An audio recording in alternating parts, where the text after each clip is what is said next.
Respiración celular, maximizando el rendimiento de ATP. Se entiende como respiración celular al flujo de electrones en o a través de membrana desde coenzimas reducidas hasta un aceptor de electrones, normalmente acompañados de la producción de ATP.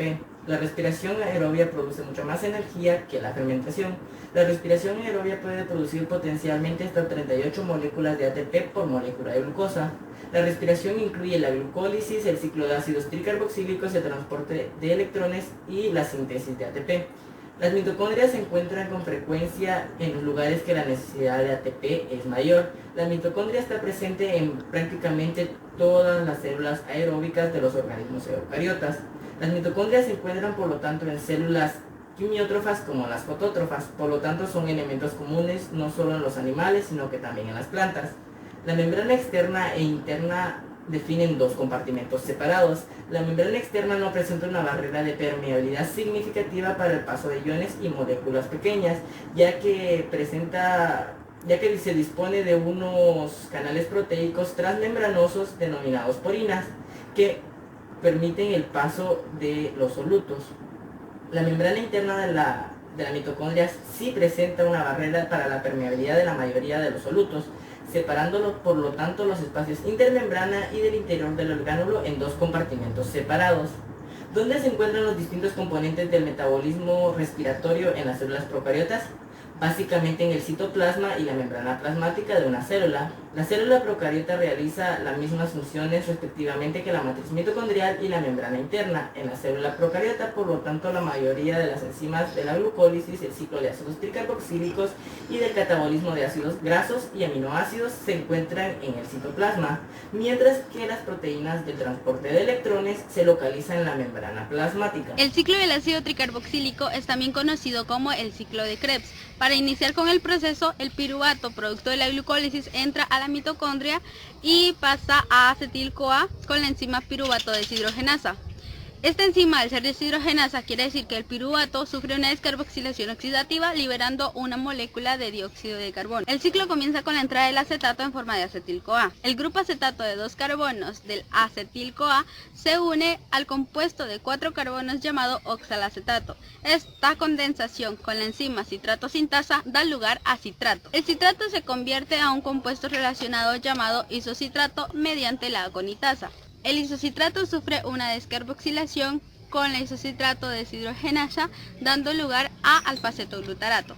El alfa-acetoglutarato se oxida a succinil-CoA con la catalización del alfa-acetoglutarato deshidrogenasa. El succinil-CoA pasa a succinato con la enzima succinil-CoA sintetasa, liberando la molécula CoA. El succinato mediante la enzima succinato deshidrogenasa se oxida a fumarato. El fumarato deshidratado y con la enzima fumarasa se convierte en malato. Por último, el malato se oxida con la enzima malato deshidrogenasa y se completa una vuelta del ácido tricarboxílico con la regeneración del oxalacetato, el aceptor original de 4 carbonos. Ya considerado las dos primeras etapas de la respiración aeróbica y tomando en cuenta que hemos conseguido hasta ahora son 4 moléculas de ATP y la oxidación completa de la glucosa de dióxido de carbono produce 686 kilocalorías por mol, pero únicamente tenemos 4 moléculas que producen únicamente 10 kilocalorías por mol. Entonces, ¿dónde está el resto de la energía y cuándo se obtendrá el rendimiento significativo mayor del ATP?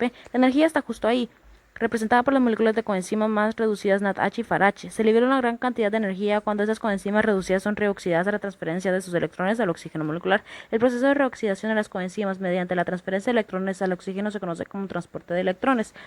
El transporte de electrones implica la oxidación altamente exergónica del NADH y de FADH con el oxígeno como aceptor terminal de electrones, pudiendo escribir la reacción de globales de la siguiente manera. El transporte de electrones, por lo tanto, no solo conlleva la reoxidación de las coenzimas y el consumo de oxígeno, sino también a la liberación de agua, que es la fórmula reducida del oxígeno y uno de los dos productos finales del metabolismo energético aerobio. La transferencia de electrones se lleva a cabo de un proceso de muchos pasos que implica una serie de transportadores de electrones oxidables reversibles mediante que funcionan conjuntamente con lo que se ha llamado cadena de transporte de electrones. El sistema de transporte de electrones consiste en 5 tipos diferentes de transportadores. Los transportadores que constituyen el sistema son flavoproteínas, ferrosulfoproteínas, citocromos que contienen cobre y una quinona denominada coenzima Q. Los transportadores de electrones funcionan en una secuencia que viene determinada por sus potenciales de reducción, que es una medida de voltios de la afinidad que contiene un compuesto por los electrones. Describe la facilidad de un compuesto para ganar electrones y reducirse. Las potenciales de reducción se determinan experimentalmente por un par redox, que consiste en dos moléculas que son interconvertibles por la pérdida o la ganancia de los electrones. La mayoría de los transportadores están organizados en 4 grandes complejos. Cada complejo respiratorio está formado por la unión de polipéptidos y grupos prostéticos y cada uno desempeña la única función en el proceso de transporte de electrones. El complejo 1 transfiere los electrones desde el NADH a la coenzima Q y se denomina complejo NADH coenzima Q óxido reductasa. El complejo 2 es el succinato coenzima Q óxido reductasa, aunque frecuentemente se utiliza el nombre abreviado de succinato deshidrogenasa. El complejo 3 se denomina complejo Q citocromo óxido reductasa porque acepta los electrones de la coenzima Q y los pasa al citocromo C. El complejo 4 transfiere los electrones y comienza el citocromo. El gradiente electroquímico de protones, que es la clave para el acoplamiento de energía, se da debido a que los protones traslocados mediante el flujo de electrones de la cadena transportadora de electrones, debido a ese proceso se obtiene una mayor concentración de protones y hidrógeno en el espacio intermembrana, ya que mediante el proceso de respiración se obtienen 10 NAT y 2 FAT, ya que por cada NAT se obtienen 10 protones de hidrógeno y por cada FAT se obtienen 6 protones de hidrógeno. Con esto se consigue una mayor concentración en el potencial electroquímico en el espacio intermembrana, el cual genera que este debe ser transportado por medio de una transportación a favor de su gradiente, lo cual será llevado a cabo por la bomba ATP-ASA, la cual es la encargada de sintetizar el ATP.